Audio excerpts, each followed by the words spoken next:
এটা আমার মুহাম্মদের হাতে প্রথম কালেমার দাওয়াত কবুল করেছে। কে করেছো? দাঁড়াও, হাসরের ময়দানে আমি আল্লাহ কোটি মানুষের সামনে পরিচয় করাবো। দুনিয়ার কোন পুরুষ দাঁড়াতে পারবে না, একজন নারী দাঁড়ায় বলবে আমি দাওয়াত কবুল করেছি মুহাম্মদের হাতে প্রথম, আমি সেই খাদিজা পয়গম্বরের বিবি। আল্লাহ যদি বলে নবীর হাতে কালেমাওয়ালা কোন মুসলমান আমার নবীর আদর্শের দিন জমিনে বাস্তবায়ন করতে গিয়ে বেঈমানের মোকাবেলায় শাহাদাত বরণ করেছো, রক্ত দিয়ে দিন জিন্দা করছো, শহীদের দরজায় কোন ব্যক্তি প্রথম জীবনটা বিলায় দিছে আমার মুহাম্মদের দিন কায়েমের জন্য? দুনিয়ার কোন পুরুষ দাঁড়াতে পারবে না, একজন নারী দাঁড়ায় যাবেন। সুমাইয়া রাদিয়াল্লাহু আনহা বলবে আল্লাহ মুহাম্মদের দিনকে জিন্দা রাখার জন্য আমি প্রথম আমার জীবনটা বেঈমানের মোকাবেলায় যুদ্ধের ময়দানে বিলায় দিয়েছি। এরে পর্দার আড়ালের আম্মা জান, মনটা কি চায় না একজন আদর্শ সন্তানের মা হয়ে কবরে যাবে?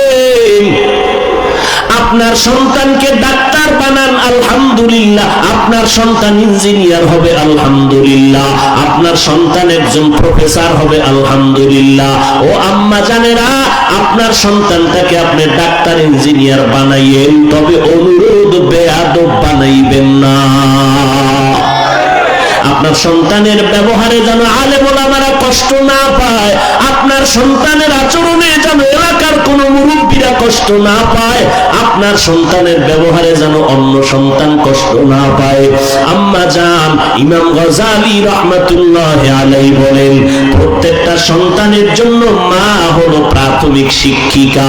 কারণ একটা সন্তান মা বাবার তুলনায় মায়ের কাছে সময় দেয় বেশি, সন্তান মাকে ফলো করে চলে বেশি। এই জন্য বাবার তুলনায় মাকে আদর্শবান হতে হবে বেশি। এরে আম্মা জান, অমুক ডিসি সাহেবের ব্যবহার ভালো, ওসি সাহেবের ব্যবহার ভালো, অমুক ওসি সাহেব এসপি সাহেবের ব্যবহার ভালো, চেয়ারম্যান সাহেবের ব্যবহার ভালো। খোদার কসম যত ভালো ভালো বলতেছেন সব ভালো পেছনে মায়ের অবদান আর কারণ। মদিনাতুল মুনাওয়ারা থেকে কালেমার দাওয়াত নিয়ে ভারতের জমিন হিন্দুস্তানে আসলেন খাজা মাইনুদ্দিন আজমিরি রহমাতুল্লাহি আলাইহি। কালেমার দাওয়াত দিতে দিতে লক্ষ লক্ষ বিধর্মী তার হাতে মুসলমান হতে লাগলো। খাজা মাইনুদ্দিন চিশতি আজমিরি রহমাতুল্লাহি আলাইহি মায়ের কাছে গিয়ে আনন্দিত। মা ডেকে বলে, ও মাইনুদ্দিন এত আনন্দিত কেন? বলে, আম্মা জান আজকে এই ভারতবর্ষে কালেমার দাওয়াত দেওয়ার কারণে বহু লক্ষ লক্ষ বিধর্মী আমার হাতে কালেমা পড়েছে। আম্মা জান বলে, খাজা মাইনুদ্দিন এই বাহাদুরি তোমার না, আমি মায়ের অবদান। মাইনুদ্দিন বলে, আম্মা জান কি আপনার অবদান? খাজা মাইনুদ্দিনের মা দেখে বলে, সন্তান তুই আমার গর্বে যেদিন আসরে বাবা, আমি মা রাতের বেলা ঘুমাই নাই, সিজদায় পড়ে মালিকের কাছে দোয়া করেছি, আল্লাহ আমার সন্তানকে তুমি কুতুবুল আলম বানায় দিও। দুনিয়াতে আসার পরে আমি মা তোকে যতদিন দুগ্ধ পান করাইছি একটা ফোঁটা দুধ বিনা অজুতে তোর মুখে দেই নাই। এরে আম্মা জান, ওই মায়ের দোয়া, ওই মায়ের আদর্শ নিয়ে ও যুবক সামনে আগাও। মায়ের দোয়া ছাড়াই চেয়ারে বসতে পারি রে যুবক। ওই মা বাবার চোখের পানি আর দোয়ার কারণে আল্লাহ এত সম্মান দান করেছে। ওই মা বাবার দোয়ার কারণে তুমি মাওলানা, তুমি মুফতি, তুমি মুহাদ্দিস, তুমি শাইখুল হাদিস, তুমি একজন ইঞ্জিনিয়ার, বড় ডাক্তার, বড় সম্মানের চেয়ার পেয়েছো। পরীক্ষায় ভালো নাম্বার পেয়েছো, পেছনে তোমার মায়ের কান্নাওয়ালা দোয়া। ওই মায়ের দোয়া ছাড়া সামনে রাস্তা অগ্রসর হওয়া যাবে না। অতএব স্কুল কলেজে যারাই পড়ে যুবক, এখন থেকেই তৈরি হইয়া যাও রে বাবা, নবীর তরিকার উপরে চলবা, মা বাবার দোয়া নিয়ে সামনে আগাবা। আমার মায়ার নবীর আদর্শ এত সুন্দর, জমিনের মধ্যে নবীর আদর্শের মতো সুন্দর আদর্শ নাই। লক্ষ লক্ষ বিধর্মীরা নবীর আদর্শের পাগল। আল্লাহর এক বান্দা রোজা রাখছে, ঘরের মহিলা রোজাদার, বাচ্চাগুলো পর্যন্ত রোজা রাখলো, কিন্তু গরিব মানুষ ইফতারি করবে এরকম কোনো আঞ্জাম নাই, আয়োজন নাই, টাকাও নাই। হঠাৎ করে বিকাল বেলা ইফতারির আগ মুহূর্তটাই আল্লাহর বান্দা পেরেশান হয়ে গেল। আমি আর আমার স্ত্রী একটু পানি দিয়েও তো ইফতারি করতে পারবো, কিন্তু আমার সন্তানগুলোর মুখে কিছু খানা না দিলে তো লজ্জায় আমরা মরে যাব। কই পাই টাকা, কই পাই খানা, আমি গরিব। আল্লাহর বান্দা পাগলের মতো হয়ে গেল। দেখি কোন বন্ধু বান্ধবের কাছে একটু ধার টাকা নিয়ে ইফতারির আয়োজন করা যায়নি। আল্লাহর বান্দা ঘর থেকে বের হইয়া একটু বাড়ির পাশে একটা মুসলমানের ঘরে গেল, টাকাওয়ালা মুসলমান। গিয়া বলে, ভাইজান আমি গরিব মানুষ, আজকে রোজা রাখছি, কিছু ইফতারির আয়োজন করব, কিছু টাকা আমাকে ধার দেন। মুসলমান ধমক দিয়ে বলে, তোমাকে আমি টাকা ধার দিব না। অহংকারী হইয়া গরিবের তুচ্ছ তাচ্ছিল্য করে এখান থেকে তাড়ায় দিল। আল্লাহর বান্দা চোখের পানি মুছতে মুছতে বের হয়ে গেল। রাস্তা দিয়ে হাঁটে, ও মালিক তুমি ছাড়া আমার কেউ নাই, ইফতারির সময় আমার বাচ্চাদের মুখে কেমনে আমি হাসি ফুটাবো। এই সন্তানেরা, ওই মা বাবার ঋণ জীবনটা দিয়েও দিলে আদায় করতে পারবা না, যেই পরিমাণ কষ্ট মা বাবা করেছে। আল্লাহর বান্দা চোখের পানি মুছতেছে আর রাস্তা দিয়ে হাঁটতেছে, কোথায় যাবে নিরুপায়। আমার মালিকের কুদরত, হঠাৎ করে দেখে বিপরীত দিক থেকে একটা লোক আসতেছে। লোকটা আসলে মুসলমান না, বিধর্মী।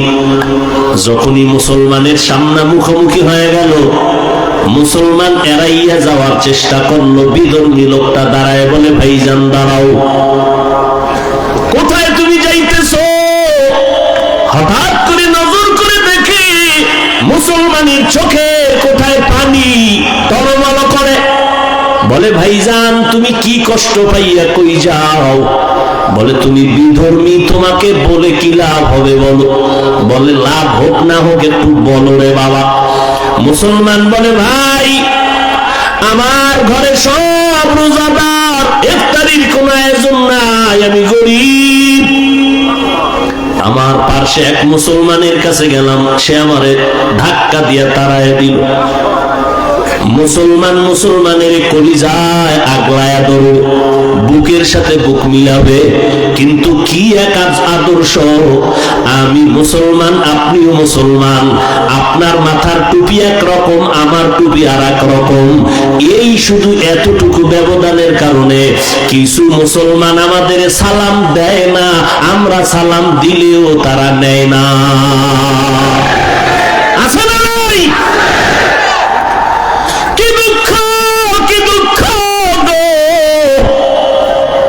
আমার নবীর আদর্শ কই? আর চট্টগ্রামের আশিকি রাসূল তোমরা কই? মাত্র 13টা বছরে মক্কার ভেতরে দ্বীনের আওয়াজ। নবী জীবনে গালি দেয় নাই। আমার নবীর সুন্দর ব্যবহারে বেঈমানেরা দলে দলে মুসলমান হয়ে গেছে। ও নবীর আশিকের দল, তুমি কি চাও না তুমি একা জান্নাতে যাবা, নাকি আমাদেরও নিয়ে যাইবা? আমার নবী কাঁদতে কাঁদতে জীবনটা শেষ করলেন, উম্মত যেন জাহান্নামে না যায়। আম্মা জান আয়েশা বলেন, আমি একদিন দেখি আমার রুমের ভিতরে বসে নবীজি গুনগুন গুনগুন করে কান্না করে। আমি আয়েশা ভয় পেয়ে গেলাম, নবী বেয়াদবি হয়েছে নাকি? কেন কাঁদেন? মায়ার নবী বলে, না আয়েশা তুমি কেন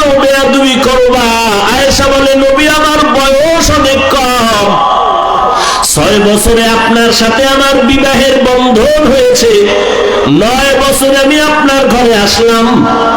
আমার এই বয়সে ভুল হতে পারে, এই জন্য না জানি কোনো কষ্ট পায় না রে আয়েশা।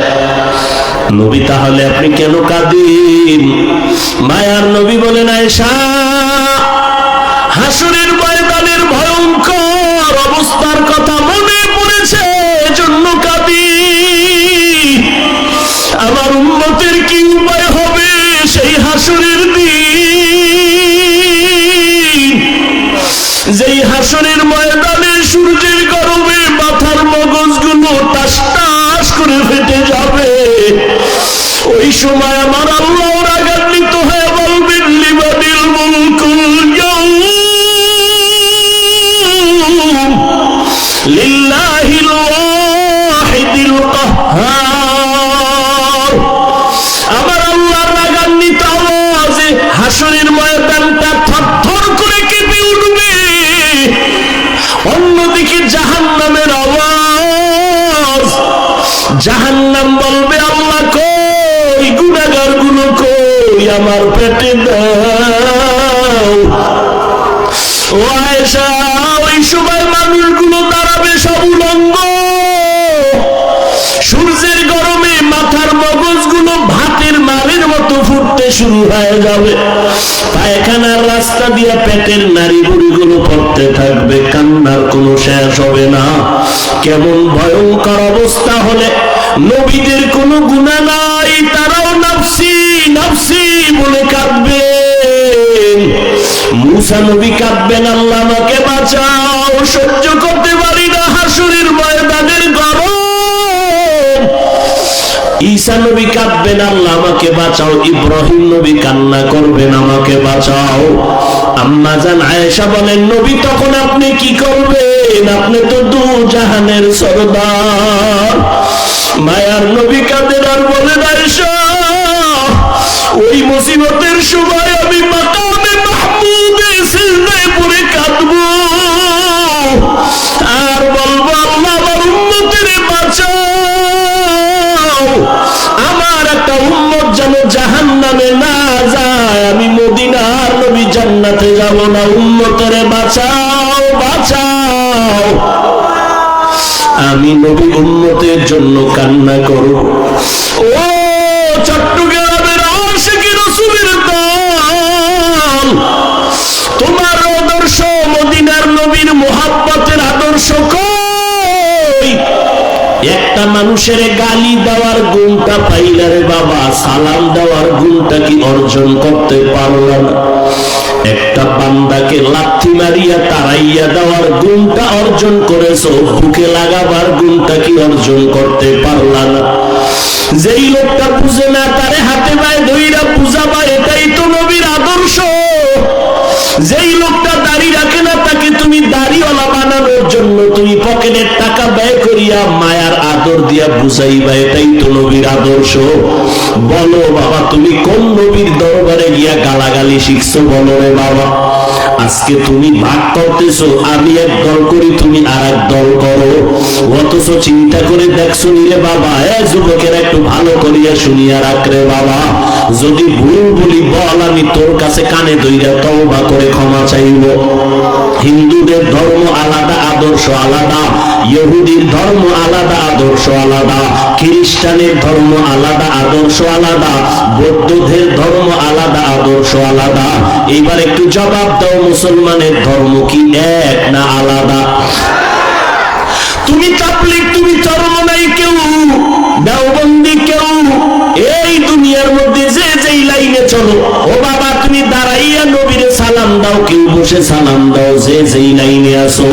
বলো বাবা, তুমি মুসলমান কিনা? যদি বলো হ্যাঁ, তাহলে তুমি আলাদা কেন পাঠ করতেছো? তোমার আল্লাহ আমার আল্লাহ এক, তোমার নবী আমার নবী এক, তোমার কোরআন আমার কোরআন এক, তোমার ধর্ম আমার ধর্ম এক, তুমি আমি দুনিয়াতে আসছি এক, তোমার কাবা আমার কাবা এক, দুনিয়া থেকে যেদিন বিদায় হয়ে যাব সিস্টেমও হবে এক, তোমার আমার তিনটা কাফন হবে, কালার হবে এক, কে সুন্নি, কে ওয়াহাবি, কে চরমনাই, আওয়ামী লীগকে, বিএনপি কে, ধনীকে, গরিব, কাফনের ভিতরে ঢুকলে আর খবর হবে না, লেখাও থাকবে না কে কোন দলের লোক। তিনটা সাদা কাফন, জানাজার সিস্টেম হবে এক, কবরের সাইজও হবে এক।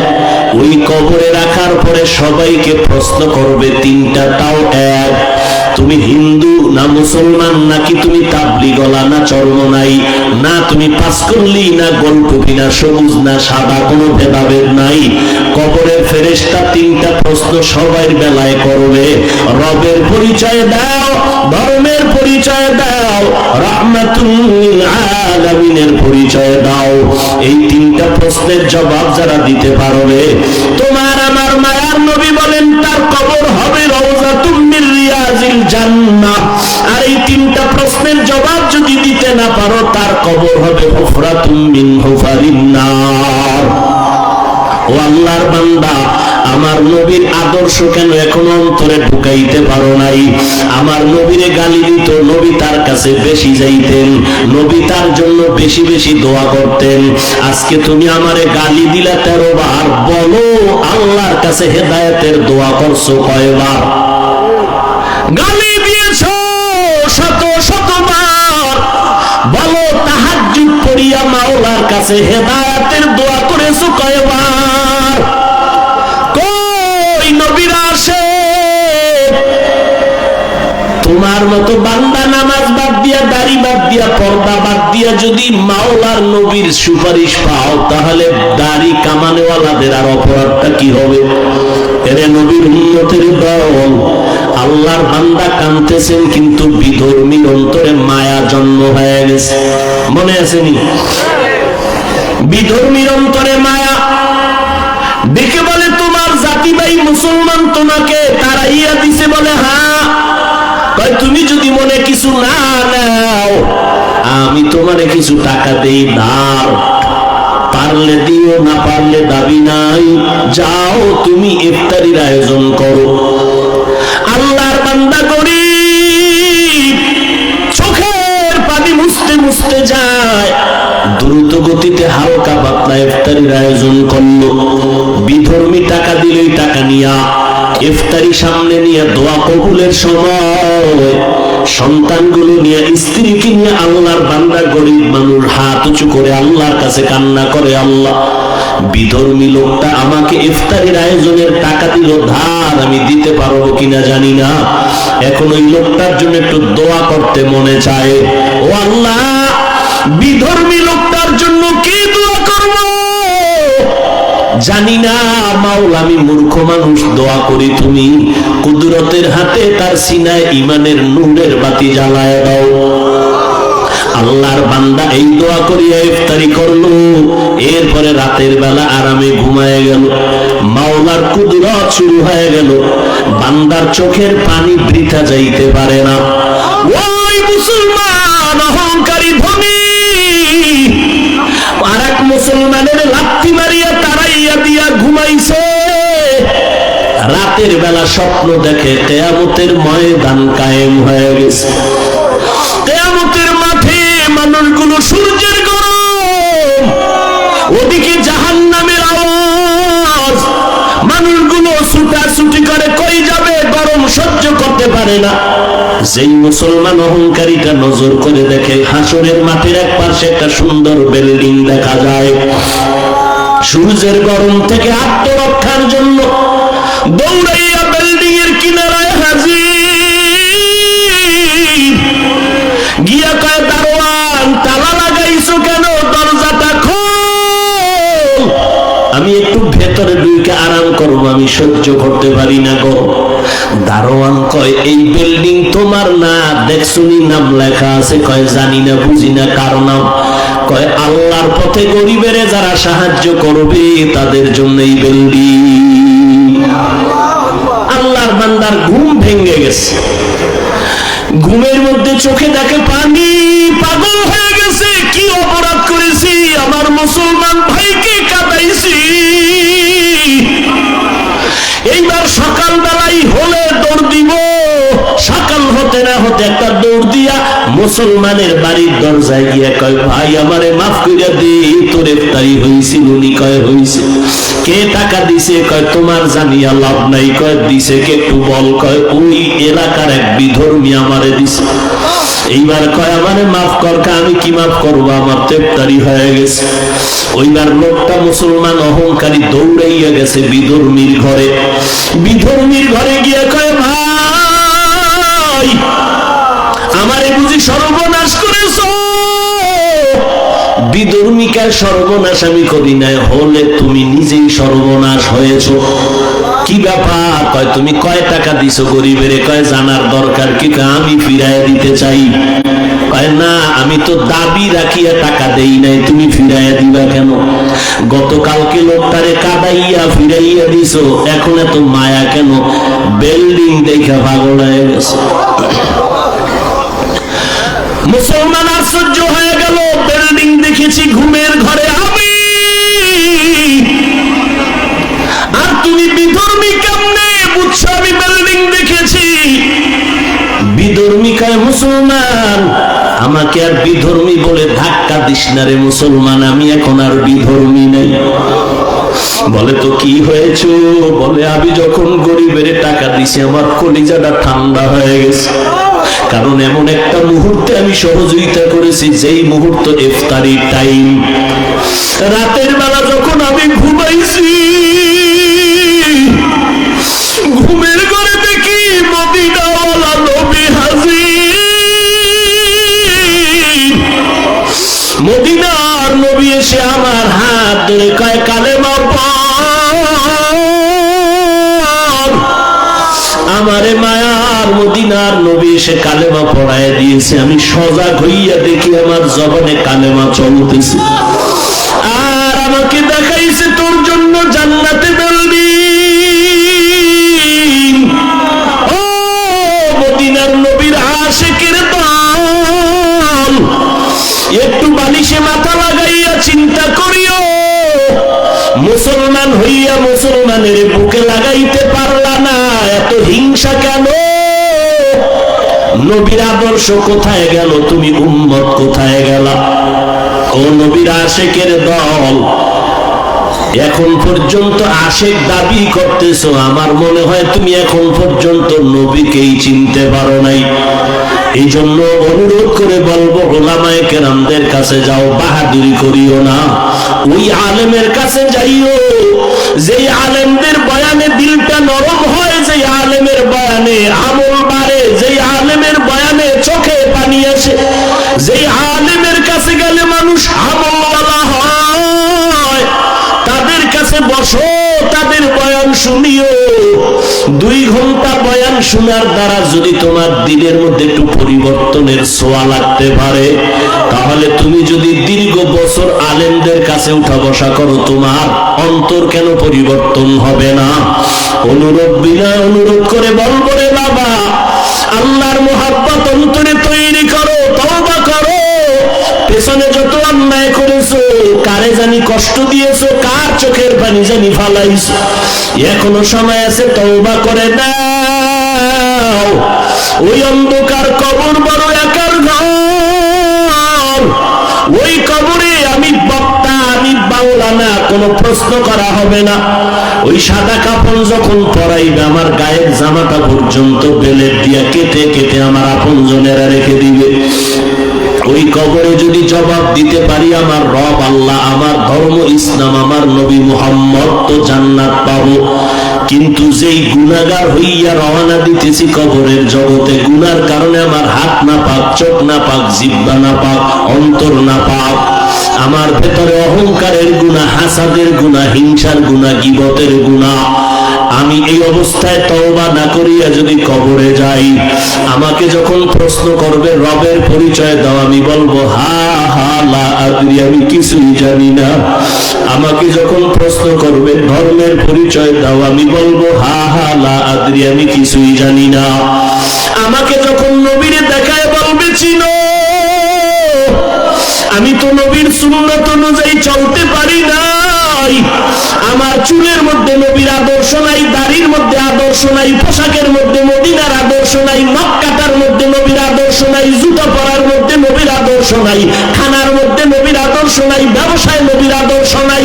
সুদ খাইয়া ঘুষ খাইয়া বেপরদায় চলে গালাগালি করে গীবত করে জীবনটা নষ্ট করে ফেলতেছি। এই অবস্থায় কবরে গেলে নবীরে দেখিয়ে তো বলবো হা হা বাদরি, আমি কিছুই জানি না।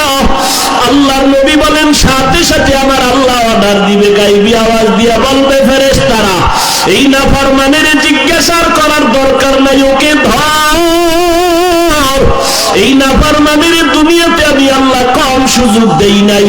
আমার দেওয়া পানি, আমার দেওয়া বাতাস, আমার দেওয়া সূর্যের আলো, চাঁদের আলো, আমার দেওয়া গাছের ফল, জমিনের ফসল, নদীর মাছ খাই একবার আলহামদুলিল্লাহ বলে নাই। আলেম ওলামারা পায়ে ধরে ধরে নামাজের কথা বলতে এক ওয়াক্ত নামাজ পড়ে নাই, বরং বিরোধিতা করেছে। এখন আর দেরি না করিয়া এই নাফরমানের কবরে জাহান্নামের বিছানাটা দাও, জাহান্নামের সাথে রাস্তা বানায় দাও। আল্লাহর নবী বলেন আল্লাহ রাগান্বিত হইয়া শেষবারে বলবে কবরের মাটি, এই গুনাহগারের দুই পার্শ্ব থেকে জোরে জোরে চাপ দাও। ও আল্লাহর বান্দার একটা মশার কামড় সইতে পারি না, দুনিয়ার গরম সইতে পারি না, কবরের মাটির চাপ কেমনে সহ্য করবারে বাবা। ও যুবকেরা পায়ে হাত রেখে বলি স্কুলে পড়ো, কলেজে পড়ো, চাকরি করো, বাধা নাই, নামাজটা ছাড়িও না, মা বাবার সাথে বেয়াদবি করবা না, ওলামায়ে কেরামের বিরোধিতা করে গুনাহগার হবা না, একে অপরের আপন বানাইয়া দোয়া নিয়া চলো, মুসলমান মুসলমান ভাই ভাই হইয়া চলো, হিংসা অন্তর থেকে দূর করে দাও। পেছনে যদি অপরাধ করিয়েই থাকো আজকে থেকে তওবা করো, আর নামাজ ছাড়বা না। আমার মাওলাকে মন দিয়া মনে মনে তওবা করো আর ডাকো হে মালিক। এই ময়দানে মনে হয় আমার মতো গুনাহগার কেউ নাই, আমারে কত সম্মানের চেয়ার দিয়া বসাইছে, যদি জানতো আমি কত বড় গুনাহগার আমাকে কেউ চেয়ারে বসাইতো না। আমার মা, আমার বাবা, আমার স্ত্রী যদি জানতো আমি কত বড় অপরাধী, আমারে আর আপন বলে মোহাব্বত করতো না। আল্লাহ কয় আমি তোর গুনার খবর জানিও তোর সম্মানের চেয়ার থেকে আমি পালায়া দেই নাই।